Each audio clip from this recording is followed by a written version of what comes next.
Hamas नहीं माना तो क्या होगा ट्रंप का एक्शन। इजराइल को उम्मीद गाजा से होगी बंधकों की रिहाई।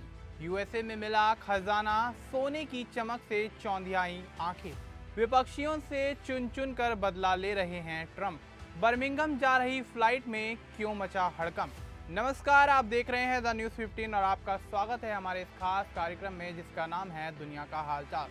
अमेरिकी राष्ट्रपति डोनाल्ड ट्रंप ने गाजा युद्ध को खत्म करने के लिए 20 पॉइंट का शांति प्लान तैयार किया है। इस प्लान को लेकर इजराइल ने अपनी सहमति जता दी है, लेकिन अब फैसला हमास के हाथों में है। ट्रंप ने हमास को रविवार शाम 6 बजे तक का अल्टीमेटम भी दे दिया है। अगर हमास मानता नहीं है तो गाजा पर बड़ा हमला हो सकता है। ट्रंप ने चेतावनी दी है कि अगर समझौता नहीं हुआ तो ऐसा नरक टूटेगा जैसा पहले कभी नहीं देखा गया। उनका कहना है कि किसी भी हाल में मिडिल ईस्ट में शांति स्थापित करनी होगी और सभी बंधकों को रिहाई दिलवानी होगी। हमास ने डील पर आंशिक सहमति दी है।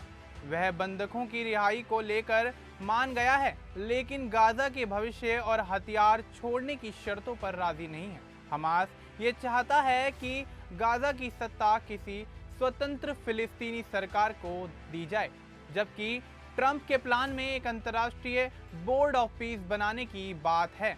इजरायली प्रधानमंत्री नेतन्याहू ने उम्मीद जताई है कि जल्द ही बंधकों की रिहाई होगी। सोमवार को मिस्र में हमास और इजरायली प्रतिनिधियों के बीच बैठक होगी। इसमें कैदियों की अदला बदली और युद्ध विराम पर चर्चा की जाएगी। अगर समझौता हो जाता है तो गाजा युद्ध खत्म हो सकता है और वहां की जनता को राहत की सांस मिल सकती है। अब बात कर लेते हैं यहाँ इजराइल की। इजराइल के प्रधानमंत्री बेंजामिन नेतन्याहू ने कहा है कि उन्हें उम्मीद है कि गाजा में मौजूद सभी बंधकों की रिहाई की घोषणा आने वाले दिनों में हो जाएगी। इसके लिए सोमवार को मिस्र में हमास और इजराइल के बीच अप्रत्यक्ष बातचीत होगी। इन बातचीतों में युद्ध खत्म करने के लिए अमेरिका की नई शांति योजना पर चर्चा की जाएगी। नेतन्याहू ने शनिवार देर रात ये बताया कि उन्होंने तकनीकी मामलों को अंतिम रूप देने के लिए एक प्रतिनिधिमंडल मिस्र भेज दिया है। उनका लक्ष्य है कि बातचीत जल्दी पूरी हो और बंधकों को सुरक्षित रिहा कराया जाए। यह बयान ऐसे समय में आया है जब हमास ने अमेरिकी शांति योजना की कुछ शर्तें मान ली हैं।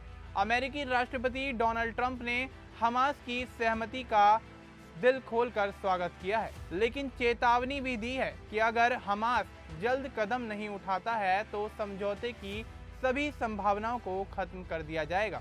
याद दिला दें कि अक्टूबर 2023 में हमास और इजराइल के बीच युद्ध का आगाज हुआ था।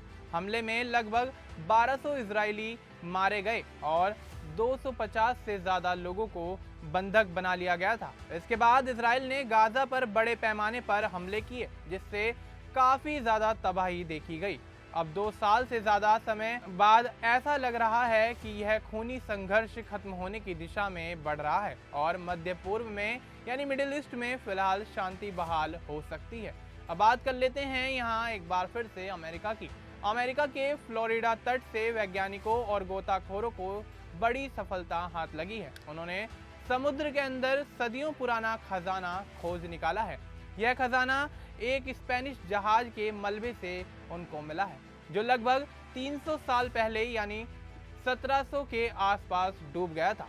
माना जाता है कि यह जहाज अमेरिकी उपनिवेशों से सोना, चांदी और अन्य कीमती सामान लेकर स्पेन की तरफ लौट रहा था, लेकिन एक शक्तिशाली तूफान की चपेट में आने के बाद यह जहाज डूब गया।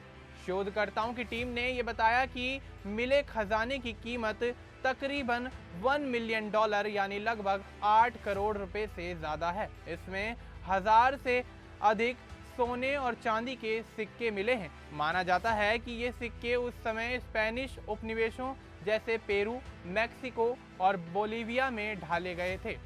यह जहाज 1715 के उस बड़े बेड़े का हिस्सा था जिसमें 11 जहाज शामिल थे। 31 जुलाई 1715 को फ्लोरिडा के पास आए तूफान ने पूरे बेड़े को भयंकर रूप से तबाह कर दिया था। इस हादसे में लगभग 1000 लोगों के मारे जाने की आशंका जताई गई थी। कहा जाता है कि उस समय लगभग 40 करोड़ डॉलर का खजाना समुद्र में डूब गया था। स्पेन ने 18वीं शताब्दी में इस खजाने का कुछ हिस्सा खोज निकाला था, लेकिन बहुत बड़ा हिस्सा समुद्र में दबा था। अब फ्लोरिडा के गोताखोरों ने इसे फिर से खोजकर इतिहास को फिर से जिंदा कर दिया है। अब बात कर लेते हैं सरकारी शटडाउन को लेकर, जो कि अमेरिका के अंदर देखा गया। अमेरिका में सरकारी शटडाउन ने राजनीतिक संकट को काफी हद तक बढ़ा दिया है। राष्ट्रपति डोनाल्ड ट्रंप ने इसे अपने विरोधियों के खिलाफ हथियार की तरह इस्तेमाल किया। उन्होंने डेमोक्रेटिक नेतृत्व वाले राज्यों और शहरों को मिलने वाली लगभग 27 अरब डॉलर की फंडिंग को रोक दिया है। इसका मकसद विरोधी राज्यों और नेताओं पर दबाव डालना और सरकारी खर्च को घटाना बताया जा रहा है। इस कदम से 16 राज्यों की आर्थिक सहायता स्थगित कर दी गई है या रद्द कर दी गई है। इनमें ज्यादातर डेमोक्रेटिक शासित राज्य हैं। न्यूयॉर्क जैसे बड़े राज्यों को विशेष रूप से निशाना बनाया गया है, जहां अरबों डॉलर की हरित ऊर्जा फंडिंग रोक दी गई है। कई राज्यों ने अदालत में ट्रंप प्रशासन के खिलाफ मुकदमे दायर किए हैं। न्यूयॉर्क की गवर्नर कैथी होचुल ने कहा है कि डेमोक्रेटिक शासित राज्य सीधे ट्रंप के हमले झेल रहे हैं। व्हाइट हाउस ने संकेत दिए हैं कि पोर्टलैंड जैसी जगहों की मदद भी जल्द कम हो सकती है। ट्रंप ने प्रशासन और नौकरशाही में बदलाव के लिए प्रोजेक्ट 2025 शुरू कर दिया है। विशेषज्ञों का कहना है कि उनका कदम दिखाता है कि वे बजट का इस्तेमाल राजनीतिक विरोधियों और संस्थानों को दबाने के लिए कर सकते हैं। शटडाउन के कारण लगभग 7,50,000 संघीय कर्मचारी फिलहाल छुट्टी पर हैं और रोजाना सरकार को 40 करोड़ डॉलर का नुकसान झेलना पड़ रहा है। अगर शटडाउन लंबे समय तक चलता है तो इसका असर आम जनता और देश की अर्थव्यवस्था पर काफी गंभीर रूप से दिखाई देगा। अब बात कर लेते हैं एयर इंडिया को लेकर, जो कि अगली खबर में यहाँ पर हम जिस पर चर्चा करने वाले हैं। दरअसल एयर इंडिया के विमानों में तकनीकी खराबी की घटनाएं लगातार बढ़ती चली जा रही हैं। हाल ही में अमृतसर से बर्मिंघम जा रहे एक विमान में ऐसी ही घटना निकलकर सामने आई। लैंडिंग से पहले विमान का RAT यानी रैम एयर टरबाइन अचानक एक्टिव हो गया, जिससे यात्रियों और क्रू मेंबर्स में डर का माहौल देखा गया। हालांकि बाद में जांच में सब कुछ सामान्य पाया गया। इस घटना के बाद विमान को आगे की जांच के लिए ग्राउंड किया गया। इसी कारण बर्मिंघम से दिल्ली जाने वाली उड़ान A114 को कैंसिल कर दिया गया। एयर इंडिया ने यात्रियों के लिए दूसरी फ्लाइट का विकल्प उपलब्ध कराया ताकि उनकी यात्रा पूरी हो सके।